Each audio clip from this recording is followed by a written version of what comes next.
وبعد فأعوذ بالله من الشيطان الرجيم إن الذين آمنوا والذين هادوا والنصارى والصابئين من آمن بالله واليوم الآخر وعمل صالحا فلهم أجرهم عند ربهم ولا خوف عليهم ولا هم يحزنون. بسم الله الرحمن الرحيم. وقالوا لن يدخل الجنة إلا من كان هودا أو نصارى تلك أمانيهم قل هاتوا برهانكم إن كنتم صادقين بلى من أسلم وجهه لله وهو محسن فله أجره عند ربه ولا خوف عليهم ولا هم يحزنون.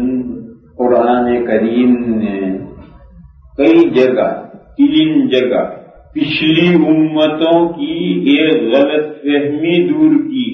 پچھلی امتیں تو گزر گئی، ان سے کیا لینا ہے، اب ان کی باتیں اس امت کو سنائی گئی تاکہ یہ امت بھی اس غلط فہمی میں مبتلا نہ ہو جائے.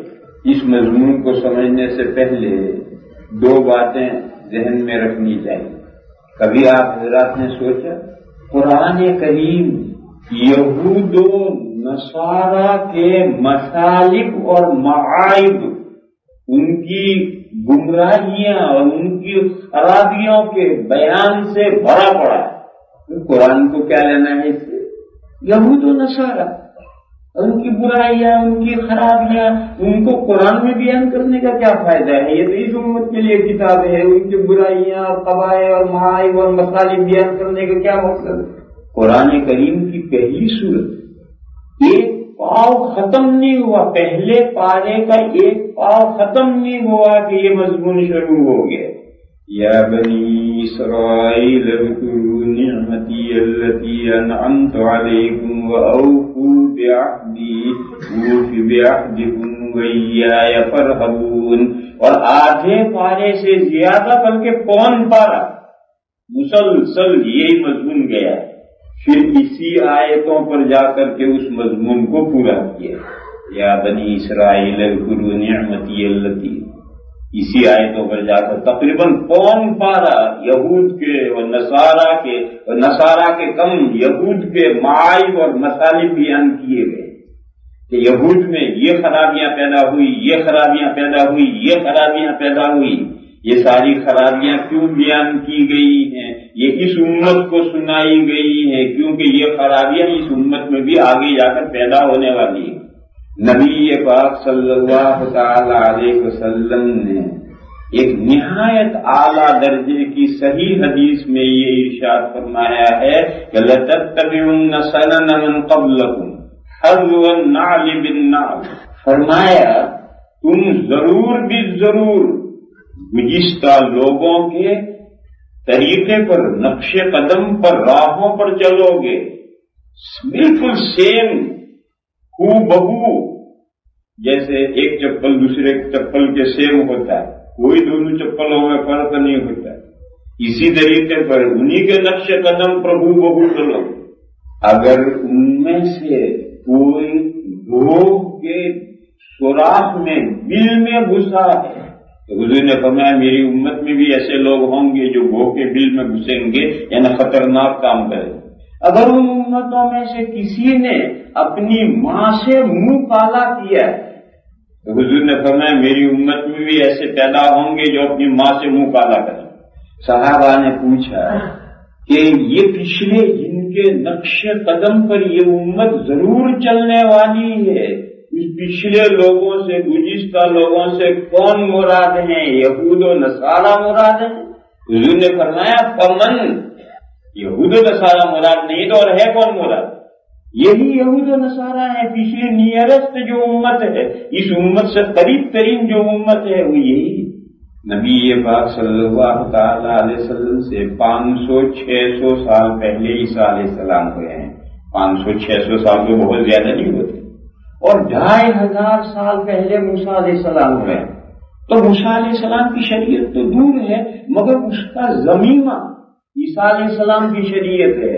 لہذا جب عیسیٰ علیہ السلام کی شریعت آئی اور چلی تو گویا یہودیت بھی چل رہی ہے، کیونکہ یہودیت بالکل منسوخ ہو کر عیسائیت نہیں آئی تھی.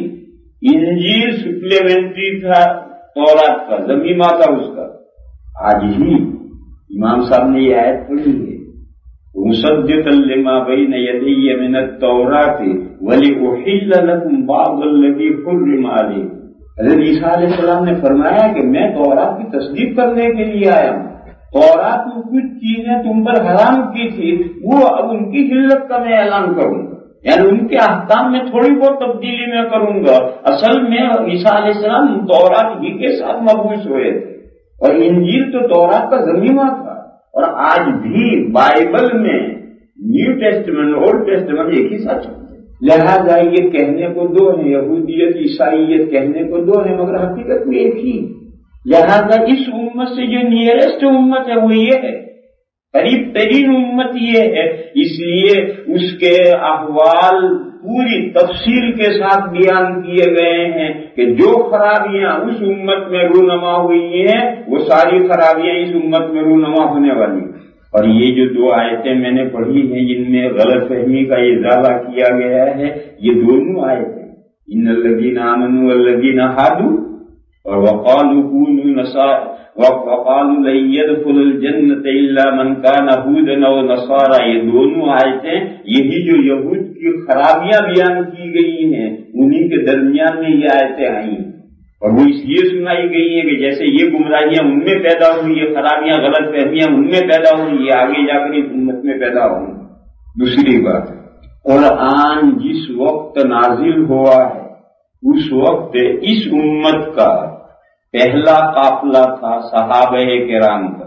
ان میں کوئی گمراہی نہیں تھی، نہ اعتقادی نہ عملی. پہلا قافلہ جو اس امت کا تھا اس میں کوئی گمراہی نہیں تھی، نہ اعتقادی نہ عملی. اب وہ خرابیاں جو اس امت میں آگے جا کر پیدا ہونی ہیں ان کے لیے اگزامپل کہاں سے لائیں گے؟ آج تو اگر ہم مسلمانوں کے اندر پائی جانے والی کسی خرابی کا تذکرہ کریں تو مسلمانوں ہی میں سے مثال مل جائے گی. کبھی بعض مسلمانیوں اور بعض مسلمانیوں، اور وہ جو بعض مسلمان ایگزامپل بیان کریں گے وہ ہر شخص دیکھ سکتا ہے کہ دیکھو یہ ایسے مسلمان ہی ہے. لیکن جس وقت قرآن کریم اتر رہا ہے اس وقت جو امت کا قافلہ موجود ہے صحابہ کرام رضی اللہ تعالیٰ عنہم اجمعین، ان میں تو کوئی گمراہی ہے ہی نہیں، نہ اعتقادی گمراہی نہ کوئی عملی خرابی ہے. تو پھر وہ خرابیوں کی مثالیں کہاں سے لائیں؟ ایسے موقع پر گفتہ آیت در حدیث دیگر فار ایگزامپل دوسروں کی مثالیں لانی پڑیں گی. یہ جو فار ایگزامپل دوسروں کی مثالیں لائی گئی ہیں اس امت کے لیے وہ یہود و نصارہ کی لائی گئی، اور مشرکین کے لیے، کفار اور مشرکین کے لیے جو مثالیں لائی گئی ہیں اور پچھلی گمراہ امتیں انبیاء کے مخالفین، انبیاء کے جن کے ساتھ مقابلے رہے ان مشرکین کے احوال ذکر کیے گئے تاکہ حضور کے زمانے کے مشرکین ان مشرکین کے احوال سن کر کے اپنے احوال میں غور کریں. تو مشرکین کے لیے تو وہ ایگزامپل لائی گئی ہیں، اور ان مسلمانوں میں جو آگے گمراہیاں پیدا ہوں گی اس کے لیے اہل کتاب میں سے ایگزامپل لائیں گے. ایک مثال دوں میں، اس مثال سے آپ سمجھیں گے. سورہ جمعہ میں ایک مضمون ہے، وہ مضمون ہے جمعہ. سورہ جمعہ، جمعہ کیا کرتا ہے؟ شہر کی تمام مسجدوں کی نمازیں موقوف.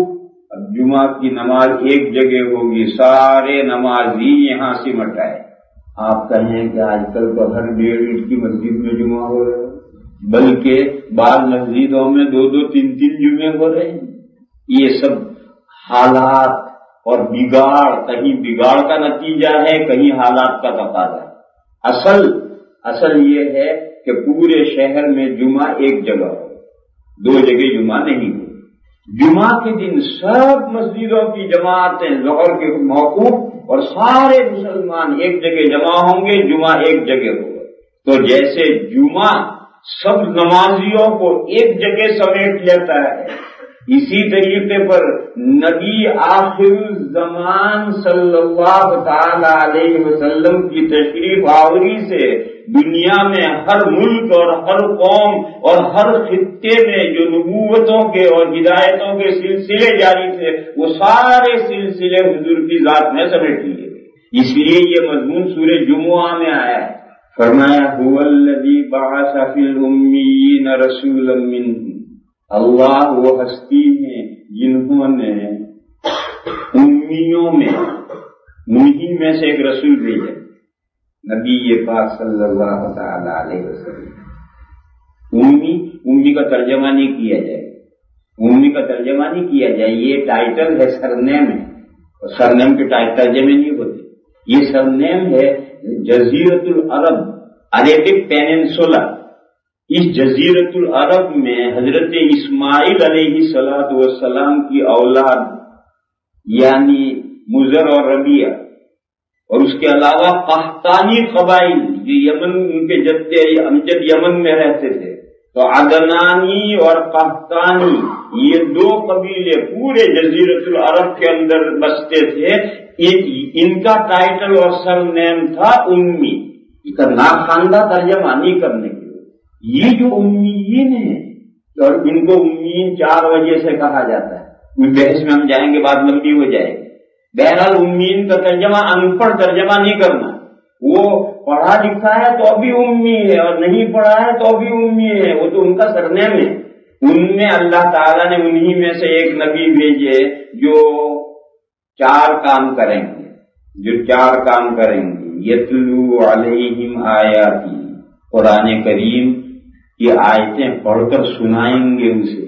آج کل جو ہم مکتبوں میں ناظرہ پڑھاتے ہیں، اس کا مصداق یہ ہے، مکتبوں میں جو تعلیم ہے بغیر سمجھائے جو قرآن کا ناظرہ پڑھایا جاتا ہے، یہ یتلو علیہم آیاتہ کی شکل ہے آج کی۔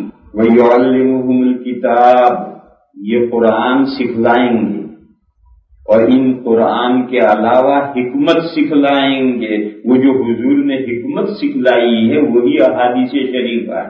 وَيُزَكِّيهِمْ، اور ان کے باطن کو اجلا کریں گے، صاف کریں گے، اندر کی گندگیاں نکالیں گے، تزکیہ کریں گے۔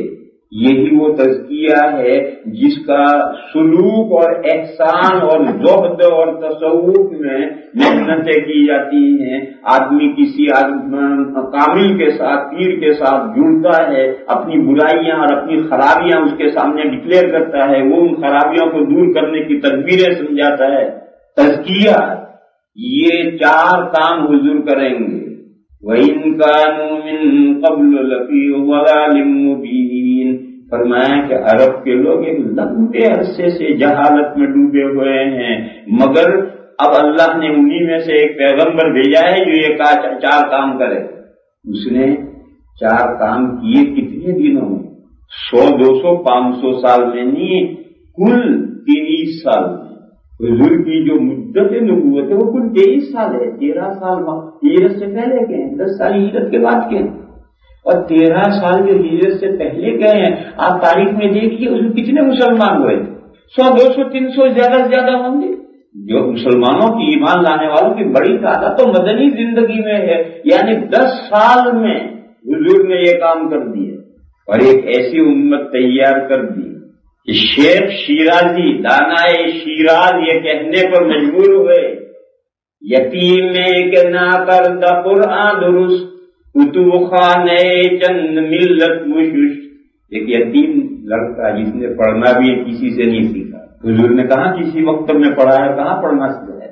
ایک یتیم بچہ جس نے کسی مکتب میں پڑھا ہی نہیں ہے، یتیم ہے کہ نہ کرتا قرآن درست۔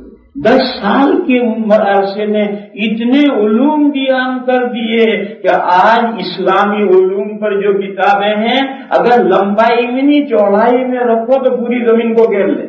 اتنا بڑا کتب خانہ تیار کر دیا ہے ایک ہستی کے علوم، اور 10 سال میں یہ علوم حضور نے بیان کیے، اور کن کے سامنے بیان کیے ہیں؟ اجد قوم وَإِن كَانُوا مِن قَبْلُ لَفِي ضَلَالٍ مُبِينٍ، ایک لمبے عرصے سے گمراہیوں میں رچی بسی قوم تھی، اس کو اس کو وہ علوم سکھلا کر کے ایسا فرزانہ بنا دیا کہ تاریخ میں اس قوم کی کوئی نظیر نہیں۔ فرمایا کہ یہ تو حضور کو اللہ نے اس قوم میں بھیجا، وَآخَرِينَ مِنْهُمْ لَمَّا يَلْحَقُوا بِهِمْ، اس کا عطف ہے امین پر، وَالَّذِي بَعَثَ فِي الْأُمِّيِّينَ وَالَّذِي بَعَثَ فِي آخَرِينَ مِنْهُمْ، اللہ نے حضور کو صرف امین میں نہیں بھیجا، امین کے علاوہ آخرین نے بھی حضور کو بھیجا۔ آخرین میں پوری دنیا آ گئی، امین کے علاوہ آخرین مانے ادر ساری دنیا آ گئی ہے، ساری دنیا میں بھی اللہ نے حضور کو بھیجا ہے۔ یہ جو آخرین ہیں علاوہ ہیں، امیوں کے علاوہ ہیں، یہ فرمایا کہ یہ بھی اربوں ہی میں سے ہیں۔ یہ خامخواہ کی تقسیم ہے، یہ جو آج کالے گورے کی تقسیم ہے کس کام کی تقسیم؟ بیکار تقسیم ہے، سب ایک ماں باپ کے اولاد ہے۔ اب کسی کے ناک اونچی ہو گئی، کسی کی چپٹی ہو گئی، تو اس سے کیا فرق پڑ گیا؟ ایک ماں باپ کے اولاد ہے، کوئی کالا ہو گیا کوئی گورا ہو گیا، کیا فرق پڑ گیا؟ کوئی عربی ہو گیا کوئی اجمی ہو گیا، کیا فرق پڑ گیا؟ ایک ماں باپ کی ساری اولاد ہے۔ تو فرمائے کہ آخرین جو ہیں یہ بھی ان امین میں سے ہی ہیں، سب ایک ماں باپ کے اولاد ہیں، اس لیے حضور کو اللہ تعالیٰ نے ان آخرین میں بھیجا ہے۔ لما یلحقوا بہم، اب تک وہ امین کے ساتھ ملے نہیں۔ لم اور لما میں فرق یہ ہے کہ لمے جو نفی ہوتی ہے اس میں مستقبل میں کوئی امید نہیں ہوتی ہے، اور لما سے جو نفی کی جاتی ہے اس کی مستقبل میں امید ہوتی ہے۔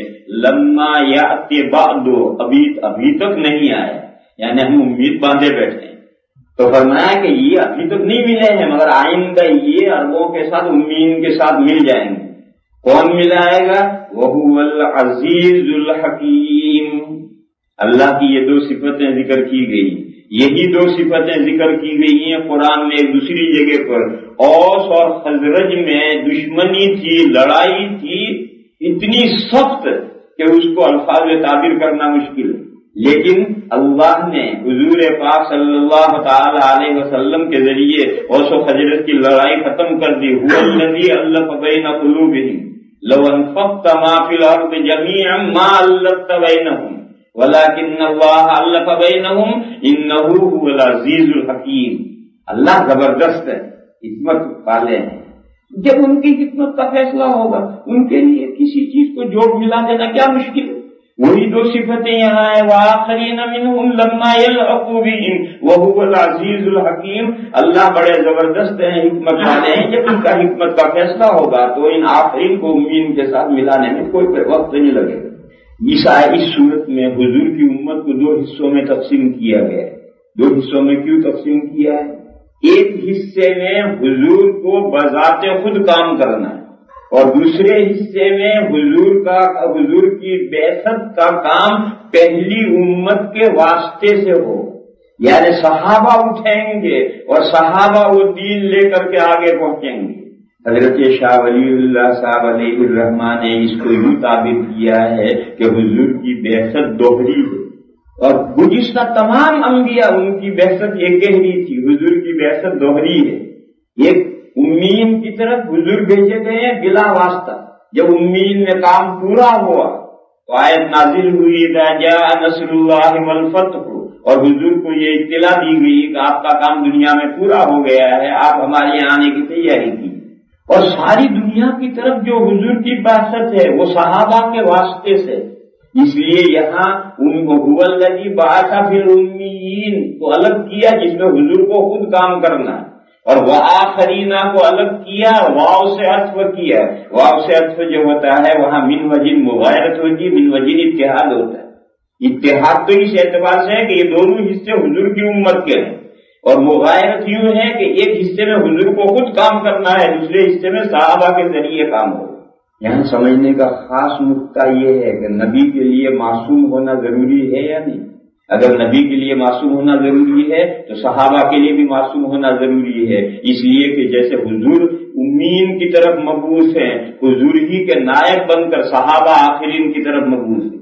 ہم اگر فرق مراتب کرنے کے لیے معصوم لفظ نہیں استعمال کریں، حضور کا انبیاء کے لیے معصوم لفظ استعمال کرتے ہیں اور نیچے دوسرے حضرات کے لیے محفوظ لفظ استعمال کرتے ہیں، باقی معصوم اور محفوظ کی حقیقت ایک ہی۔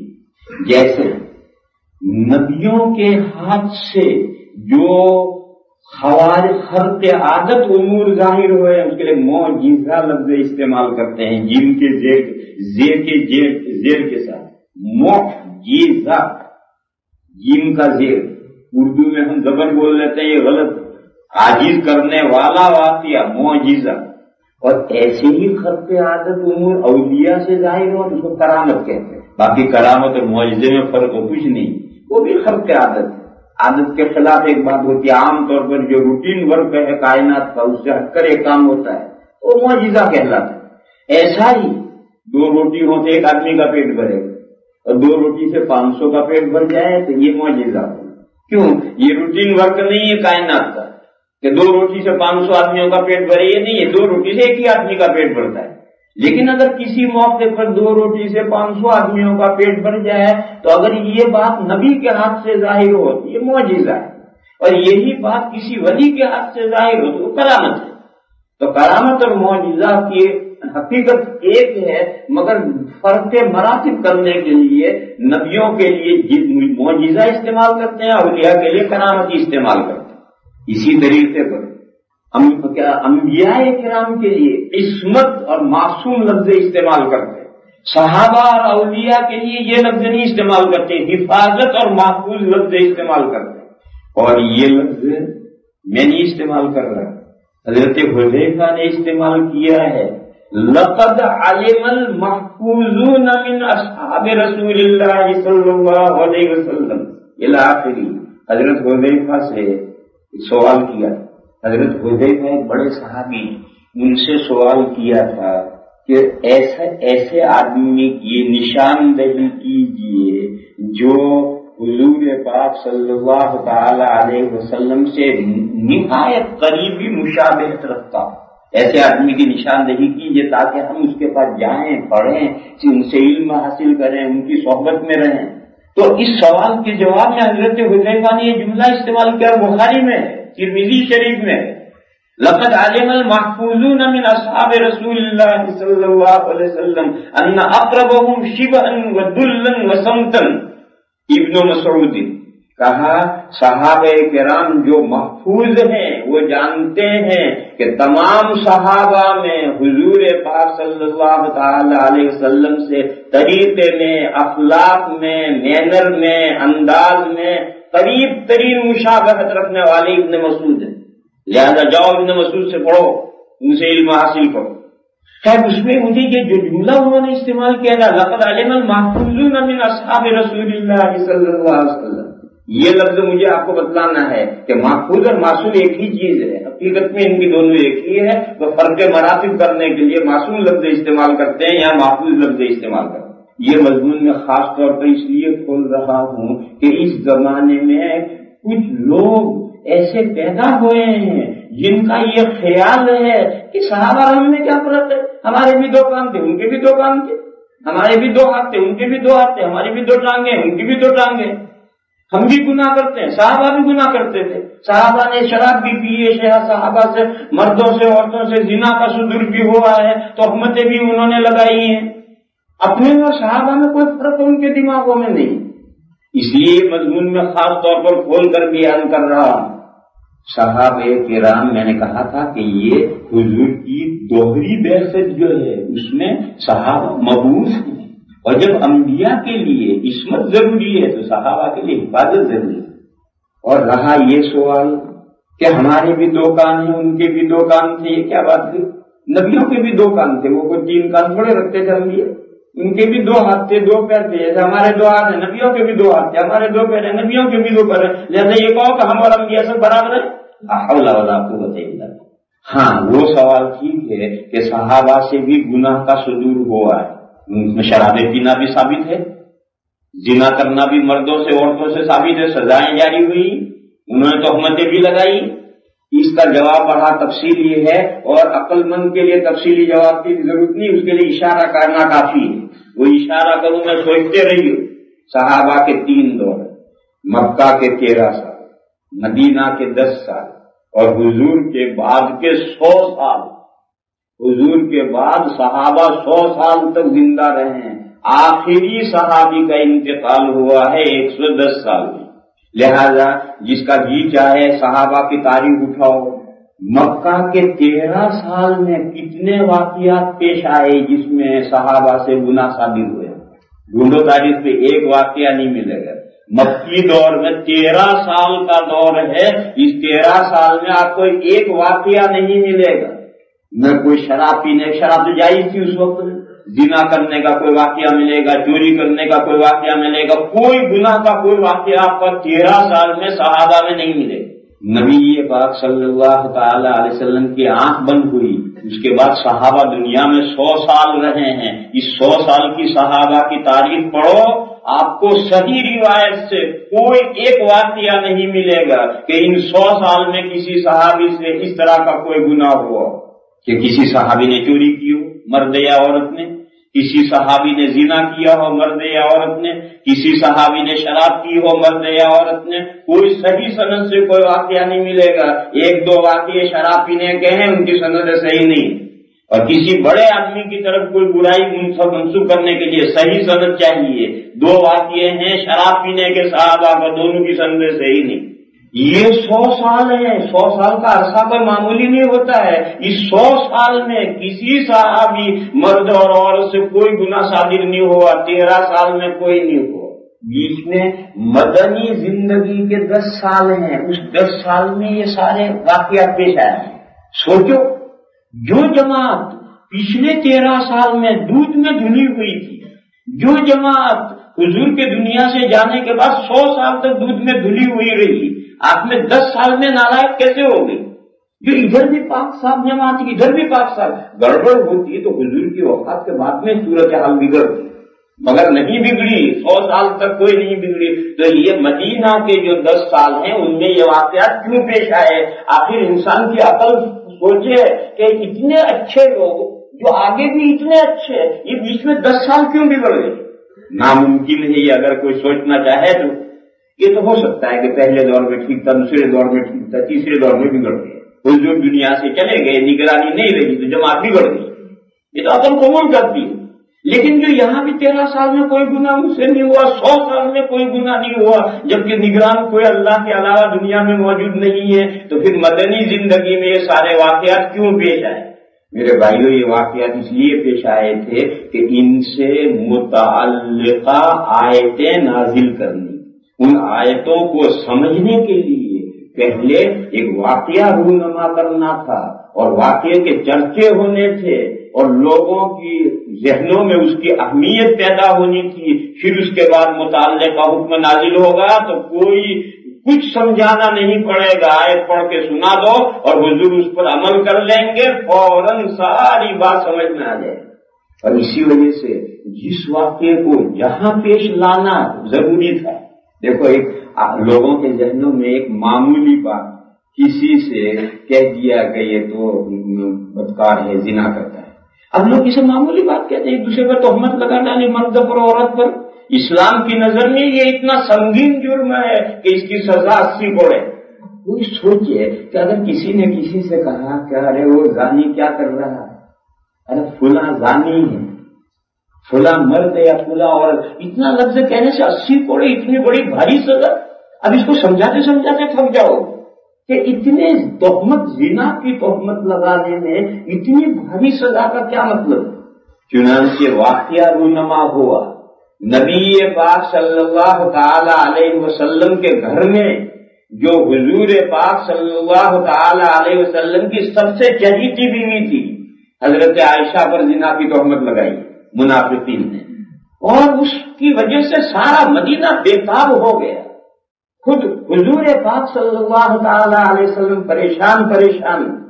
حضرت عائشہ کو حضور نے ان کے میکے حضرت ابوبکر کے گھر جانے کی اجازت دے دی، اور سارا مدینہ پریشان. 50 دن تک یہ صورتحال رہی، اور پھر اس کے بعد میں آیتیں نازل ہوئی اور زنا کی تہمت لگانے کی سنگینی اور تہمت لگانے والوں کی ان کا فسق و فجور اور ان کی 80 کوڑے سزا نازل ہوئی، اور جن 3 آدمیوں نے حضرت عائشہ پر تہمت لگائی تھی اس میں 2 مرد تھے، 1 عورت تھی، ان تینوں کو سرے عام 80 کوڑے مارے گئے، تو سب لوگوں کے سمجھ میں آ گیا کہ تہمت میں 80 کوڑے کی سزا واقعی ہونی چاہیے۔ یہ معمولی نہیں ہے، حضرت عائشہ پر تہمت لگانے سے ساری ملت پریشان ہو گئی تھی کہ کیا مصیبت آ گئی۔ تو جو واقعہ ایک عام معمولی مسلمان کے اندر تہمت لگانے کا واقعہ پیش آتا اور یہ آیتیں نازل ہوتی اور 80 کوڑے کی سزا آتی اور جاری کی جاتی تو لوگوں کی سمجھ میں نہیں آتا، اس کی سنگینی سمجھ میں نہیں آتی۔ لیکن یہ جو تہمت ہے اتنے بڑے گھرانے کی عورت پر بھی لگایا جا سکتا ہے، اور جب اتنے بڑے گھرانے پر عورت پر لگایا جائے گا تو اس کی سنگینی کا کیا اندازہ کر سکتے ہو؟ اب سمجھ میں آئے گا کہ واقعی 80 کوڑے کی سزا موزون ہے۔ بہرحال ایک مثال ہے، اسی طریقے سے زنا کرنا ہے، کوڑے کی سزا نازل ہونی ہے تو پہلے واقعہ پیش آئے گا، پھر سزا نازل ہوگی، اس پر عمل کر کے دکھایا جائے۔ زنا کا سنسار کرنے کی سزا نازل ہونی ہے تو ایسا واقعہ پیش آئے گا، پھر گواہوں سے زنا ثابت ہونے کا واقعہ الگ پیش آئے گا، آدمی کے اقرار کرنے کا واقعہ الگ پیش آئے گا۔ ایک صحابی ہیں حضرت حذال، ان سے زنا ہوا، انہوں نے اقرار کیا، ان کو سنسار کیا گیا۔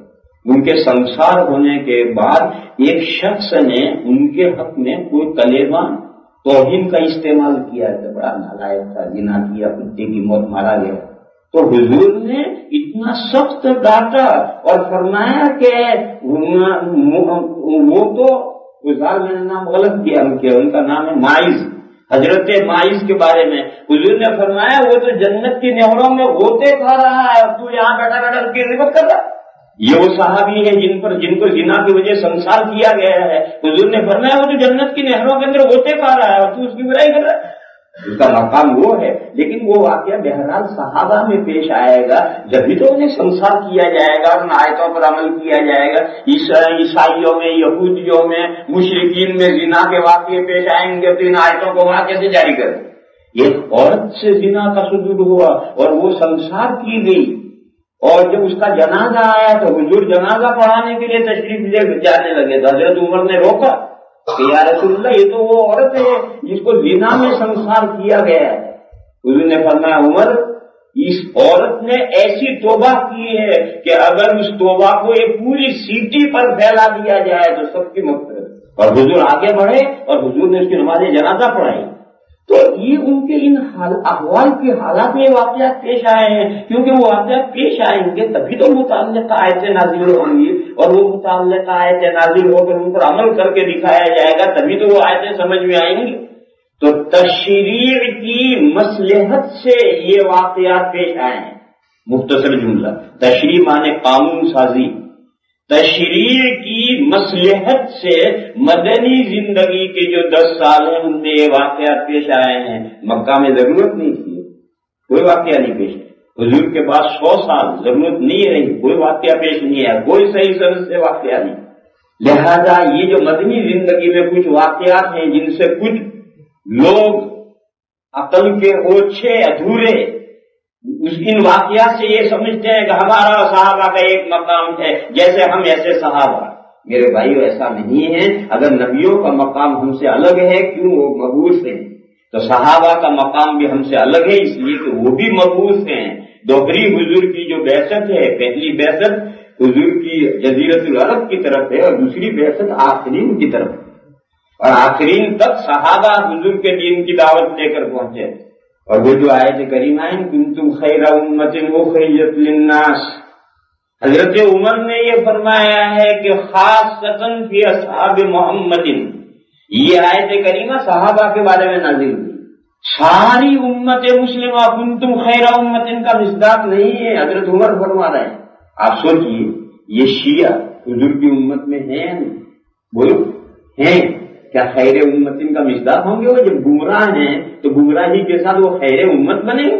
یہ پرانے زمانے کے فرقے معتزلہ، خوارج، کرانیہ، اس زمانے کے بہت سے گمراہ فرقے ہیں جیسے کہ غیر مقلدین ہیں، مودودی ہیں، یہ سب حضور کی امت میں ہیں، لیکن حضور کی امت کے ساتھ وہ خیر امت تھوڑے ہو جائیں گے۔ حضرت عمر نے فرمایا کہ خاصتاً فی اصحاب محمد، یہ آیت کریمہ حضور کے صحابہ کے لیے نازل ہوئی، اور فرمایا کہ اگر یہ آیت عام ہوتی تو کنتم نہ ہوتا، انتم ہوتا، انتم خیر امت ہوتا، کنتم خیر امت نہ ہوتا۔ پھر حضرت عمر نے فرمایا کہ قیامت تک جو حضور کی امت ہے ان میں سے، سنو بہت اہم جملہ حضرت عمر کا، فرمایا قیامت تک جو حضور کی امت ہے ان میں سے جو صحابہ کے عقیدوں پر ہوں گے اور صحابہ والے کام کریں گے، وہ آیت کا مصداق۔ بقیہ اس آیت کا کنتم خیر امت کا مصداق نہیں ہے۔ جو صحابہ والے عقیدوں پر ہوں گے اور جو صحابہ والے کام کریں گے، کام تو اپنی ہوٹل، اپنی دکان، اپنا کارخانہ زندگی پر چلا رہا، خیر امتن بن رہا ہے، خیر امتن تھوڑے بنے گا۔ خیر امتن کے لیے تو سب بھر کر کے اللہ کے دین کے لیے دائی بن کر نکلنا پڑتا ہے، تب کہیں خیر امتن بنتا ہے۔ زندگی میں اپنا نوکری کرتا رہا، اپنا کارخانہ چلاتا رہا، اپنی کھیتی کرتا رہا، خیر امتن بن جائے۔ خیر امتن کیسے بن جائے؟ جو صحابہ مبعوث تھے انہوں نے جو کام کیے تھے اس طرح کی دین کے لیے محنتیں کرے گا، وہ خیر امتن۔ خود قرآن میں کنتم خیر امت اخرجت للناس، تمہیں خیر امت ہے، لوگوں کو فائدہ پہنچانے کے لیے تمہیں وجود میں لایا گیا ہے۔ اب یہ مسلمان ہے، اپنے دھندے میں لگا ہوا، اپنے پیٹ پالنے میں لگا ہوا ہے، تو اس نے کہاں ان لوگوں کو فائدہ پہنچایا ہے؟ یہ خیر امت بنے۔ لوگوں کو فائدہ کیسے پہنچانا ہے؟ تأمرون بالمعروف وتنہون عن المنکر وتؤمنون باللہ۔ تو حضرت عمر نے فرمایا کہ اگر پوری امت مراد ہوتی تو کنتم خیر امت نہ ہوتا، انتم خیر امت ہوتا۔ اس آیت کریمہ یہ خاص صحابہ کے بارے میں ہے، اور بعد کے لوگوں میں سے جو صحابہ کے راہ پر ہیں، ان کے عقیدوں پر ہے، انہوں نے جو محنت دین کے لیے کی ہے، جو اعمال کیے ہیں، ان پر جو ہے وہ خیر امتن کا مصداق۔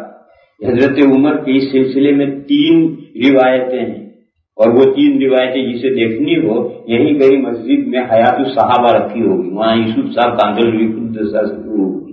اس کا پہلا باب چھوڑو، پہلے باب میں وہ آیتیں جمع کی ہیں جن آیتوں میں صحابہ کی تعریف، دوسرا باب چھوڑو، دوسرے باب میں وہ حدیثیں جمع کی ہیں جن میں صحابہ کی تعریف ہے، تیسرا باب کھولو، تیسرے باب میں وہ آثار ہیں جن میں صحابہ کی تعریف ہے، اس تیسرے باب میں حضرت عمر کے ارشاد ملے، کیونکہ حضرت عمر کا یہ ارشاد صحابہ کی تعریف میں، لہٰذا جسے دیکھنا ہے یہی مسجد میں کہیں حیات الصحابہ رکھی ہوئی، وہاں دیکھو، کھولو دیکھو۔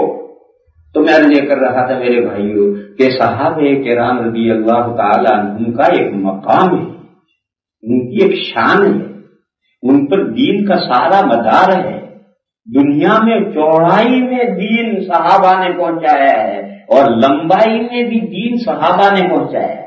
جزیرۃ العرب سے نارتھ کی طرف یورپ تک، ایسٹ کی طرف چائنا تک، ویسٹ کی طرف افریقہ کے آخری کنارے تک، ساؤتھ کی طرف افریقہ کے آخری کونے تک، چاروں طرف جزیرۃ العرب اس زمانے کی جو معلوم دنیا تھی، اس معلوم دنیا کے سینٹر میں تھا۔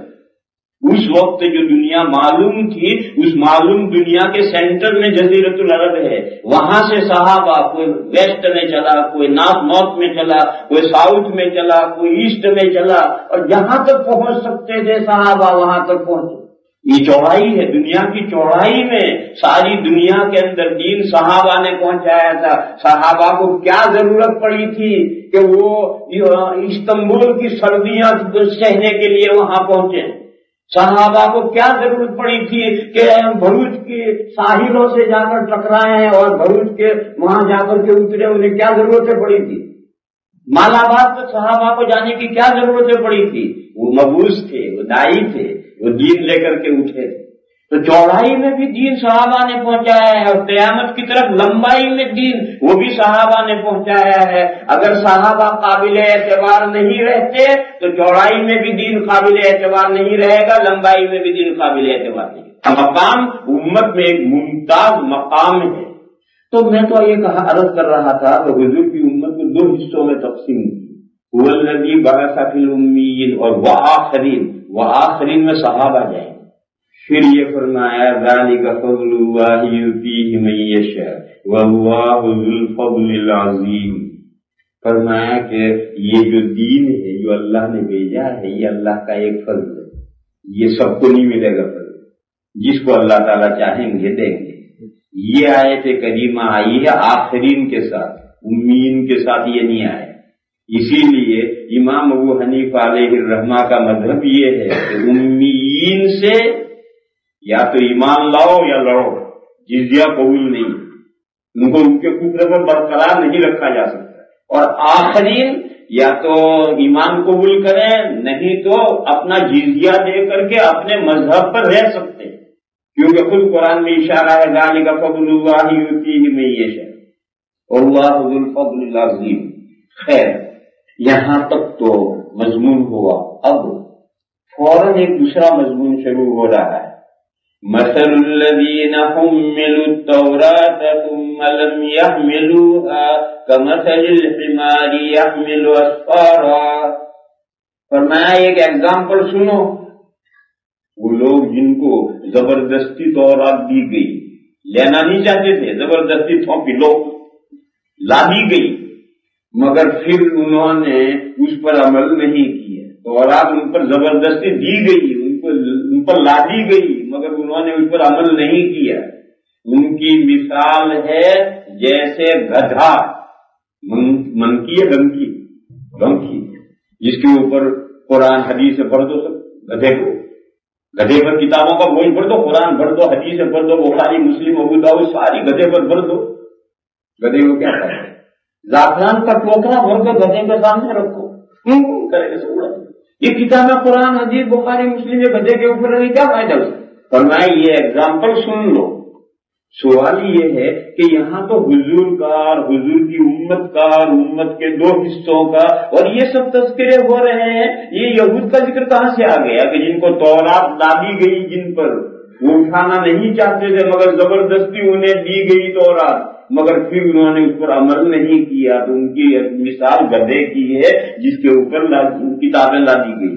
یہ وہ بگاڑ ہے جو اس امت میں آگے پیدا ہونا ہے، ابھی اس کا وجود اس امت میں نہیں ہوا، وہ آگے جو بگاڑ پیدا ہونا ہے اس کے لیے ایگزامپل گفتہ ہے در حدیث دیگر یہود کی مثال میں یہ چیز سمجھائی گئی۔ بہرحال قرآن کریم کا یہ انداز ہے کہ اس امت میں آگے جا کر جو خرابیاں پیدا ہونی ہیں وہ خرابیاں سب ڈکلیئر کی جاتی ہیں، واضح کی جاتی ہیں، اہل کتاب یہود و نصارہ کی مثالیں دے کر کے سمجھائی جاتی ہیں۔ یہود و نصارہ کی یہ گمراہی کیا ہے؟ وَقَالُوا لَن يَدْخُلَ الْجَنَّةَ إِلَّا مَنْ كَانَ هُودًا أَوْ نَصَارَىٰ۔ یہود یہ کہتے ہیں کہ جنت میں یہود ہی جائیں گے، جو یہودی ہے وہی جنت میں جائیں گے، غیر یہودی جنت میں نہیں جائے گا، اور یہودی جہنم میں نہیں جائے گا، جو یہودی ہے وہ جنت ہی میں جائے گا۔ یہی بات نصارہ کہتے ہیں کہ جنت میں نصارہ ہی جائیں گے، کرسچن ہی جائیں گے، عیسائی ہی جائیں گے، جہنم میں عیسائی نہیں جائیں گے، جہنم میں دوسرے سب جائیں گے، عیسائی جنت میں جائیں گے، اور جنت میں صرف عیسائی جائیں گے اور کوئی نہیں جائے گا۔ یہی بات یہودی کہتے ہیں، یہی بات عیسائی کہتے ہیں، اور یہ دو ہی نہیں بلکہ دنیا کی سبھی قومیں یہی کہتی ہیں۔ ہندوستان کے ہندوؤں سے پوچھو، وہ بھی کہیں گے کہ سورگ میں ہم ہی جائیں گے، سورگ جنت کو کہتے ہیں، نرک میں ہم نہیں جائیں گے، نرک دوزخ کو کہتے ہیں، نرک میں ہم نہیں جائیں گے، نرک میں سب جائیں گے، ہم تو سورگ میں جائیں گے۔ یہی بدھسٹوں سے پوچھو وہ بھی یہی کہتے ہیں، عیسائیوں سے یہودیوں سے پوچھو وہ بھی یہی کہتے ہیں، اور آج کسی مسلمان سے کو پوچھو وہ بھی یہی کہتے کہ جنت میں مسلمان ہی جائیں گے، مسلمانوں کے علاوہ کوئی نہیں جائیں گے، اور کوئی مسلمان جہنم میں نہیں جائے گا، جو بھی مسلمان نام ہے وہ جنت میں جائے گا۔ تو پہلے بھی یہ غلط فہمیاں تھی کہ نام اور ٹائٹل کے ساتھ جنت میں جانے کا متعلق کر دیا گیا تھا، ایمان اور عمل کے ساتھ نہیں۔ قرآن کریم نے جگہ جگہ اس غلط فہمی کو دور کیا اور یہ کہا تِلْكَ أَمَانِيُّهُمْ، یہ دل بہلانے کی باتیں ہیں۔ آج مسلمان بھی اس غلط فہمی میں ہے کہ ہم تو محبوب کی امت ہیں، جنت ہمارے باپ کی جاگیر، یہ دل بہلانے کی باتیں، اپنے دل کو خوش کرنے کی باتیں ہیں، جھوٹی آرزویں ہیں، جو آدمی آرزو باندھ لے وہ پوری ہونی ضروری ہے۔ تِلْكَ أَمَانِيُّهُمْ، ان سے کہا ہاتھوں برہانکم ان کنتم صادقین، اگر تم اپنے دعوے میں سچے ہو، یہودیوں سے کہا تم اپنی تورات میں سے کوئی دلیل لاؤ، یہ تو عقلی مسئلہ نہیں ہے، نقلی ہے۔ یہ عیسائیوں سے کہا کہ اگر تم اس دعوے میں سچے ہو تمہاری انجیل میں سے دلیل لاؤ۔ ہندو اپنی مذہبی کتابوں میں سے دلیل لائیں، بدھسٹ اپنی مذہبی کتابوں میں، مجوسی اپنی کتابوں میں دلیل لائیں، کسی کے پاس کوئی دلیل نہیں ہے۔ آج مسلمان سے کہو یہ جو تم خوش فہمی میں مبتلا ہو تو قرآن و حدیث سے کوئی دلیل لاؤ، قرآن و حدیث میں کوئی دلیل نہیں۔ آج مسلمان جس خوش فہمی میں مبتلا ہے قرآن و حدیث میں اس کی کوئی دلیل نہیں۔ قرآن کریم نے یہ واضح کیا، دیکھو خاص جملہ، قرآن کریم نے یہ واضح کیا کہ ہر زمانے میں نجات کا مدار ایمان اور عمل صالح پر تھا، ایمان صحیح اور عمل صالح پر نجات رہا ہے ہر زمانے میں۔ جب مجوس کا دور تھا ان کے لیے بھی یہی ضابطہ، نصارہ کا دور آیا ان کے لیے بھی یہی ضابطہ ہے، صابئین کا دور تھا ان کے لیے بھی یہی ضابطہ ہے، یہود کے لیے یہ بھی ضابطہ ہے، اور اس امت کے لیے بھی یہی ضابطہ ہے۔ سب کے لیے ہر مذہب جب اس کا دور تھا، اس کا پیریڈ تھا، اس کا زمانہ تھا، اس وقت یہی ضابطہ رہا ہے، اور اب یہ پیریڈ ہے، زمانہ ہے اسلام کا، اسلام میں بھی یہی ضابطہ ہے، کوئی فرق نہیں۔ فرمایا ان الذین آمنوا، بے شک وہ لوگ جو ایمان لائے یعنی یہ امت، والذین ہادوا، اور وہ لوگ جو یہودی ہوئے، والنصارى والصابئین، صابئین یہ قوم تھی، اس کے تفصیلی احوال معلوم نہیں کہ ان کا نبی کون تھا، ان کی کتاب کیا تھی، وہ پرانی قوم ہے، لیکن پھر جب اس میں بگاڑ آیا تو بگڑ کر وہ ستارہ پرست بن گئی۔ وہ اصل سے ستارہ پرست نہیں، اصل سے وہ دین حق کے لوگ تھے، لیکن جب ان میں بگاڑ آیا تو بگاڑ آنے کے بعد وہ ستارہ پرست ہو گئے، باقی وہ اصل صحیح دین تھی۔ اور اسی وجہ سے مکہ میں حضور کے زمانے میں جب کوئی اسلام لے آتا تھا تو یہ کہتے تھے صابی بن گئے، اسلام لانے والے کو صابی کہتے تھے، یہ صابی بن گئے۔ جیسے ہمارے ہندوستان میں اگر کوئی خرافات اور بدعات سے بچے تو کہیں یہ وہابی بن گئے۔ گویا وہابی کا مطلب ہی یہ ہے کہ یہ خرافات بدعات رسوم سے پرہیز کرنے لگا، اس کا نام وہابی۔ ایسا ہی مکہ والے جب کوئی اسلام قبول کرتا تھا تو کہتے تھے یہ صابی بن گئے۔ تو صابی بننے کا مطلب گویا معلوم ہے اس لفظ کے اندر یہ مفہوم ہے۔ تو بہرحال یہ صابئین کا زمانہ تھا، یہود کا زمانہ تھا، مجوس کا زمانہ تھا، یہود کا زمانہ تھا، یا اس امت کا زمانہ ہو، ہر زمانے میں ایک ہی ضابطہ، وہ کیا ہے؟ من آمن باللہ والیوم الآخر وعمل صالحا، جو اللہ پر ایمان لائے اور یوم آخر پر ایمان لائے، قیامت کے دن پر ایمان لائے۔ یہاں رک کر یہ سمجھو بنیادی عقیدے تین ہیں، اور مکہ مکرمہ میں 85 صورتیں نازل ہوئی، قرآن کریم کی 85 صورتیں مکہ مکرمہ میں نازل ہوئی ہیں۔ ان تمام 85 صورتوں میں یہی 3 مسئلے بار بار ریپیٹ کیے گئے ہیں اور سمجھائے گئے ہیں، توحید، آخرت اور رسالت محمدی۔ یہ 3 بنیادی ہیں، ان 3 میں سے 2 کا ذکر کیا، رسالت محمدی کو چھوڑ دیا۔ رسالت محمدی کو کیوں چھوڑ دیا؟ اس لیے کہ یہ آیت میں ہر ملت کے اپنے دور، اپنے ادوار کا ذکر ہو رہا ہے، اپنے زمانوں کا ذکر ہو رہا ہے، تو اپنے زمانوں میں ان کے انبیاء الگ ہیں۔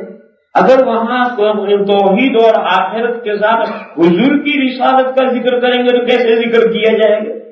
یہ تو مختلف قومیں ہیں اور ان کے اپنے زمانے الگ ہیں، اور ان کے زمانوں میں ہر ایک کے انبیاء الگ ہیں۔ تو رسالت عقیدہ ہے، مگر کون سا رسول، اس میں فرق ہے۔ یہود کے جب یہودیت برحق تھی تو کلمہ کا دوسرا جز تھا موسیٰ رسول اللہ۔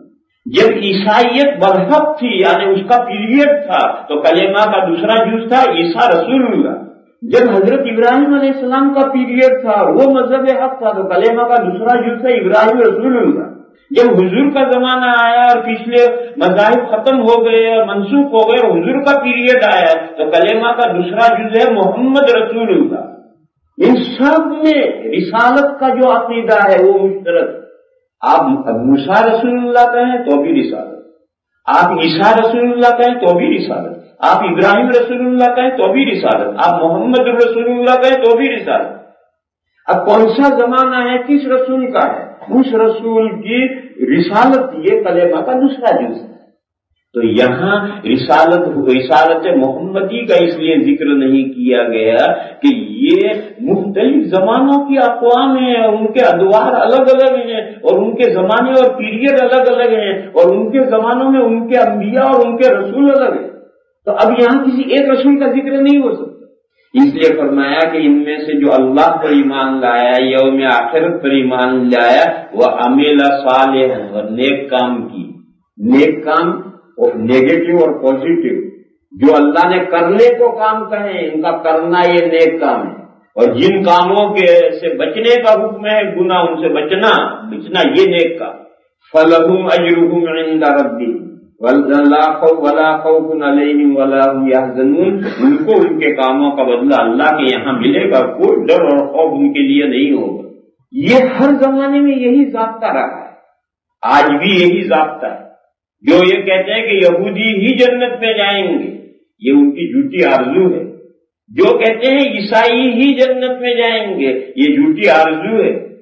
آج جو مسلمان کہتے ہیں کہ جو مسلمان کہلاتا ہے، ٹائٹل اس پر لگا ہوا ہے مسلم کا، جو بھی مسلمان ہے وہ جنت میں جائے گا، جہنم میں نہیں جائے گا، جنت میں مسلمان ہی کہہ جائے گا، یعنی نام اور ٹائٹل کے ساتھ جنت میں جانا متعلق ہے، یہ بھی غلط فہمی ہے، اور یہ جھوٹی آرزویں، یہ کبھی یہ جھوٹی آرزویں پوری نہیں ہوں گی۔ اور یہ تو مذہبی مسئلہ ہے، دینی مسئلہ ہے، منقول مسئلہ ہے۔ تورات و انجیل کے ماننے والوں سے کہا ہاتھوں برہانکم ان کنتم صادقین، تمہارے دعوے سچے ہوں تو تورات اور انجیل سے یہ بات بتاؤ کہ ٹائٹل جس کا یہودی، ٹائٹل جس کا عیسائی، وہ ضرور جنت میں جائے گا، تورات میں سے کوئی آیت لاؤ، انجیل میں سے کوئی آیت لاؤ۔ آج مسلمان بھی اس غلط فہمی میں ہے، اگر تمہاری یہ بات نہ ہو تو لاؤ قرآن میں سے، حدیث میں سے کوئی دلیل لاؤ۔ دلیل نہیں، بلا سنو، بلا من اسلم وجہہ للہ، جس نے اللہ کے سامنے یعنی اللہ کے احکام کے سامنے اپنے آپ کو سرینڈر کر دیا، اپنی ذات کو جھکا دیا، اپنی چہرے کو منقاد کر دیا، سرینڈر۔ وہو محسن، ڈرا حالے کہ وہ مخلص ہے۔ بہت سے لوگ ہوتے ہیں منافق بھی در حقیقت سرنڈر کیے، سر جھکائے ہوئے ہوتا ہے، لیکن اس کے لیے کچھ نہیں ہے، وہ تو دنیا کی کسی مصلحت سے سر جھکائے ہوئے ہے، یا کسی خوف اور ڈر سے سر جھکائے ہوئے ہے، اس کے لیے نہیں۔ وہ محسن، ڈرا حالے کہ وہ اللہ کے تابع اپنا جو سرنڈر ہوا ہے اخلاص سے ہوا ہے، دنیا کے کسی مفاد سے نہیں ہوا ہے، دنیا کے کسی ڈر سے نہیں ہوا ہے۔ فَلَهُ أَجْرُهُ عِندَ رَبِّهِ، اس کے لیے اس کا اجر ہے اللہ کے یہاں۔ وَلَا خَوْفٌ عَلَيْهِمْ وَلَا هُمْ يَحْزَنُونَ، نچن کوئی چنتا نہیں اس سے وہاں، نہ آگے کی نہ پیچھے کی۔ آگے کیا ہونا ہے، ڈر، دل دھڑکتا ہے کہ آگے پتہ نہیں کیا ہونا ہے، اور پیچھے کا غم، پیچھے جو نقصان ہو گیا اس کا غم، تو آگے کا کوئی ڈر نہیں ہے، پیچھے کا کوئی غم نہیں ہے۔ کن لوگوں کے لیے جنہوں نے اپنی ذات کو اللہ کے احکام کے سامنے، اللہ کی شریعت کے سامنے اخلاص کے ساتھ سرنڈر کر دیا ہے اور نیک عمل کیے ہیں ایمان کے ساتھ۔ معلوم ہوا کہ جنت ملنی ہے ایمان صحیح کے ساتھ۔ موسیٰ علیہ السلام، یہودیوں کا ایمان صحیح تھا کب تک؟ جب وہ دور تھا، اس وقت ان کا کلمہ تھا لا الہ الا اللہ موسیٰ رسول اللہ۔ اب یہ ایمان صحیح ہے۔ عیسیٰ علیہ السلام کا دور آ گیا، اب ایمان صحیح ہے لا الہ الا اللہ عیسیٰ رسول اللہ۔ اب وہ دور ختم ہوا، حضور کا دور آیا تو اب کلمہ یہ آیا۔ ایک تو ایمان صحیح چاہیے، اور ایمان صحیح کے ساتھ محض کلمہ پڑھ لینا کافی نہیں ہے، بلکہ اس کے ساتھ سارے عقیدے ان کے اندر ہیں، تمام عقیدے اس کے صحیح ہونے چاہیے، اور عقیدوں کی صحت کے بعد پھر عمل صالح۔ میں نے بتایا تھا حضرت شاہ ولی اللہ صاحب علیہ الرحمہ کے حوالے سے کہ عمل صالح کا ایک دائرہ تو نصاب صالح، یعنی اتنا کورس جس کورس سے نجات اولی ملنی، اور پھر درجے جنت کے، اس کے لیے کچھ اور کرنا ہے۔ بہرحال اس خوش فہمی میں سے نکلنا چاہیے۔ آج ہم لوگ اس خوش فہمی میں مبتلا ہو گئے ہیں کہ ہم مسلمان ہیں، جنت تو ہماری ہے۔ میرے بھائی ایسا نہیں ہے، اپنے ایمان کی خبر لو، اپنے ایمان کو کھرا پرکھو، قرآن و حدیث کے مطابق اپنے عمل کو دیکھو، لوگوں سے جو کچھ سنتے رہو اس کے اعتبار سے مت پیچھے پیچھے دوڑو، قرآن و حدیث کو سمجھو، اللہ نے عقل و فہم دی ہے، قرآن و حدیث سے اپنے عقائد کو اکارڈنگ کر کے دیکھو، عقیدے صحیح، اس کے بعد نیک کام کرو، برائیوں سے اپنے آپ کو بچاؤ۔ پچھلی زندگی اگر غلط ہے، زندگی کا غرض پلٹو، توبہ قولی بھی ہوتی ہے، فعلی بھی ہوتی ہے۔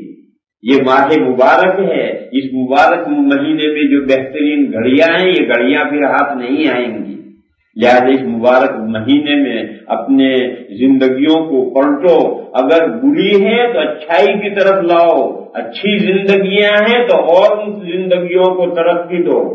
عمل سے زندگی بنتی ہے، جنت بھی جہنم بھی، یہ خاکی اپنی فطرت میں نہ نوری ہے نہ ناری ہے۔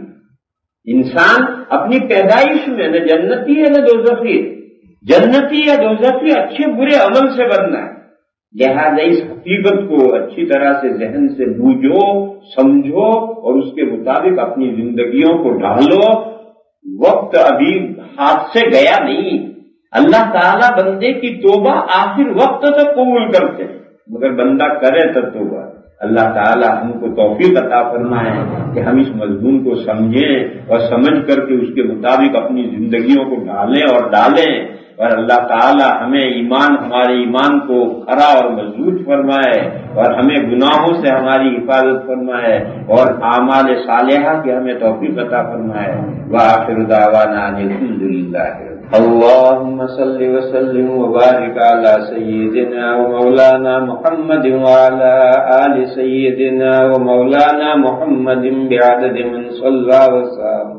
یا الہ العالمین ہماری خطاؤں کو معاف فرما، یا اللہ ہماری کوتاہیوں سے درگزر فرما، میرے مولا ہماری نیکیوں میں برکت عطا فرما، ہماری حسنات میں اضافہ فرما، اے اللہ ہمیں دنیا میں بھی بھلائیاں عطا فرما، آخرت میں بھی بھلائیاں عطا فرما، اور جہنم کے عذاب سے ہماری حفاظت فرما۔ یا اللہ ہمیں صراط مستقیم پر گامزن فرما، یا اللہ ہمارے دلوں کو ہدایت کے بعد کج نہ ہونے دے، اے میرے مولا صراط مستقیم پر ہمیں مضبوط جما دے۔ اے اللہ ہماری مغفرت فرما، ہمارے ماں باپ کی مغفرت فرما، اور تمام مسلمان مردوں کی اور مسلمان عورتوں کی مغفرت فرما۔ سبحان ربک رب العزۃ عما یصفون وسلام علی المرسلین۔